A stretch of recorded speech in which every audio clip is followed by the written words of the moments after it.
Assalamualaikum warahmatullahi wabarakatuh. Saya Ustaz Nur Afendi bin Mahidin selaku Ketua Sektor Akademik MTT. Jadi pada kali ini saya ingin memohon kepada semua ibu bapa SPM untuk menyertai bersama untuk menginfakkan sumbangan dana untuk kebajikan staf dan guru termasuk guru MTT.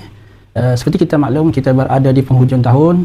Kita kata macam-macam ada mungkin ada yang terkena musibah banjir, dan juga untuk persiapan anak-anak untuk ke sekolah nanti untuk di awal tahun 2026, dan juga untuk kita beri sedikit kelegaan sedikit insentif kepada guru-guru kita dan staf yang hampir 100 orang.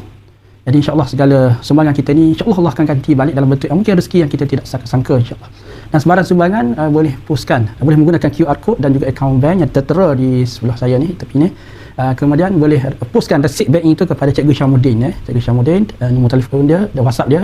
Boleh postkan resit sumbangan yang kita buat dalam program SPM sebelum pada ni insya-Allah. Tapi kali ini untuk guru pula. Kalau sebelum pada ni untuk anak-anak kita untuk menghadapi SPM insya-Allah. Yang ni untuk guru dia pula insya-Allah. Jadi segala kerja baik kita insya-Allah akan diterima oleh Allah Subhanahu Wa Taala. Itu saja daripada saya. Sekian, terima kasih.